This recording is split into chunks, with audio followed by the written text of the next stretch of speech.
Selain olah TKP, Mabes Polri dan Polda Jawa Timur juga menggelar prarekonstruksi kasus tragedi Kanjuruhan, Malang, Jawa Timur. Apa hasil kesimpulan dari olah TKP dan prarekonstruksi pada hari ini? Informasi selengkapnya akan disampaikan rekan Fatma Ayu langsung dari Surabaya, Jawa Timur. Fatma, selamat malam. Bagaimana jalannya olah TKP dan juga prarekonstruksi kasus tragedi Kanjuruhan tadi? Apakah sudah ada kesimpulan dari proses olah TKP dan prarekonstruksi pada hari ini? Selamat malam Yohana, hari ini atau pagi tadi dilakukan prarekonstruksi dimulai pada pukul 10 waktu Indonesia bagian Barat dan selesai pada pukul 12:15 waktu Indonesia bagian Barat. Prarekonstruksi ini dilakukan oleh Mabes Polri, lalu juga ada dari Polda Jawa Timur, tim Inafis, dari Kejaksaan dan 2 orang saksi atau 2 orang tersangka ini juga dihadirkan dalam prarekonstruksi tersebut. Prarekonstruksi ini dilakukan untuk membuat terang atau juga mendalami sekaligus memverifikasi terkait dengan adanya alat-alat bukti yang sudah dikumpulkan, lalu juga kesaksian dari para korban, saksi, dan juga para tersangka. Ini juga dicocokkan dalam prarekonstruksi tersebut. Sementara itu ada 2 hal utama yang menjadi acuan atau highlight pada prarekonstruksi tadi. Yang pertama adalah berkaitan dengan tersangka baru. Brigjen Pol Andi Rian ini menyebutkan bahwa dimungkinkan akan ada tersangka baru dalam kasus tragedi Kanjuruhan. Namun yang kedua adalah berkaitan dengan hal otopsi. Otopsi ini merupakan suatu desakan dari masyarakat dan juga dari para tersangka sendiri agar para korban ini segera diotopsi. Dan hal ini akan dijawab oleh pihak Polri pada minggu depan. Otopsi akan mulai dilakukan pada hari Kamis tanggal 20 Oktober 2022 dan sudah ada 2 keluarga yang bersedia keluarganya untuk diotopsi. Yang pertama bernama almarhumah Natasha Debbie Ramadhani berusia 16 tahun. Yang kedua adalah Naila Debbie Anggraini berusia 12 tahun. Dan keduanya ini adalah warga wajah dari Kabupaten Malang.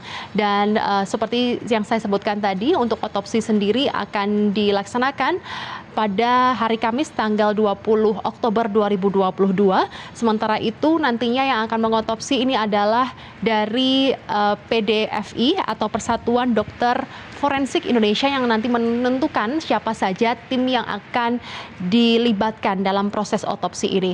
Sementara itu untuk otopsi sendiri ini melakukan atau prosesnya adalah ekshumasi, yakni proses gali jenazah, di mana untuk proses otopsi sendiri setelah penggalian dari kubur atau penggalian itu langsung dilakukan proses otopsi sekitar 2 hingga 3 jam untuk selanjutnya dilakukan penguburan kembali saat itu juga. Dan kemudian otopsi ini masih dilakukan terhadap 2 orang jenazah dan ini menurut kebutuhan dari para penyidik untuk 2 jenazah itu sudah cukup atau sementara masih cukup berkaitan dengan proses penyidikan penyebab kematian para korban terutama yang meninggal dunia. Yohada. Oke, berbicara soal proses penyidikan kasus tersebut, jadi sekarang seperti apa perkembangannya selain tadi ada proses otopsi yang memang menjadi salah satu poin pendukung ya untuk menguak latar belakang dari kasus ini? Ya, memang 2 hal tadi yang menjadi fokus utama karena kesimpulan dari prarekonstruksi tersebut memang tidak dijelaskan secara detail oleh pihak Bareskrim Polri. Namun tadi ada clue yang disampaikan oleh Bareskrim Polri bahwa dimungkinkan akan ada tersangka baru.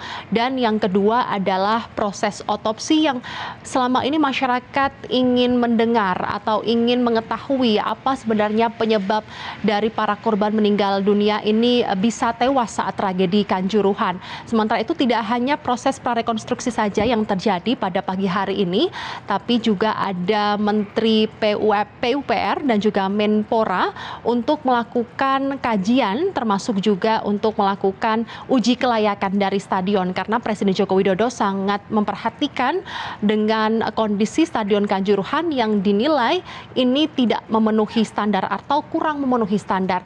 Maka dari itu tadi selain prarekonstruksi juga ada ada uji kelayakan dan ada 7 rekomendasi yang dilontarkan oleh Kementerian PUPR, dan 3 diantaranya dari 7 rekomendasi tersebut adalah berkaitan dengan penyebab dari musibah atau penyebab dari tragedi Kanjuruhan.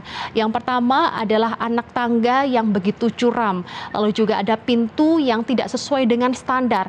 Yang ketiga adalah pintu darurat walaupun bisa dilewati oleh mobil kepolisian, mobil ambulan, namun bagi para penonton yang ada di tribun ini tidak bisa melewati dari pintu darurat itu sendiri. Ini yang menjadi fokus utama dari pihak Menteri PUPR yang nantinya 7 rekomendasi tersebut akan dihimpun dalam TGIPF dan selanjutnya esok hari Jumat hasilnya akan diserahkan kepada Presiden Joko Widodo. Sementara itu ada pernyataan menarik begitu berkaitan dengan uji kelayakan tadi. Akan ada renovasi total dan juga rehabilitasi total berkaitan dengan Stadion Kanjuruhan yang menggunakan dana APBN dan akan didesain ulang pada tahun 2023. 2023 nanti akan mulai direhabilitasi dan direncanakan akan selesai pada setahun berikutnya. Ini berarti 2024 akan ada Stadion Kanjuruhan baru yang nantinya lebih sesuai dengan standar, karena menurut dari Menteri PUPR yang menjadi acuan utama dari FIFA adalah soal keselamatan dan juga keamanan dari stadion yang ada di Kanjuruhan dan juga yang ada di Indonesia. Ini yang sangat diperhatikan. Yohana. Ya, Fatma, sedikit saja dengan adanya potensi tersangka baru, apakah Anda mendapat informasi target waktu selesainya segala proses pemeriksaan dan juga penyelesaian dari kasus ini? Baik, memang pada hari Selasa dan juga Rabu ada 6 tersangka yang sudah diperiksa. Yang pertama pada hari Selasa ada Abdul Haris selaku Ketua Panitia Pelaksana dan juga Suko Sutrisno selaku Security Officer, ini juga sudah dilakukan penyidikan. Lalu juga hari Rabu ada Direktur PT LIB dan juga 3 tersangka dari anggota Polri, dari Brimob dan juga dari Polres yang menyuruh anggotanya untuk menembakkan gas air mata. Ini juga sudah dilakukan penyidikan.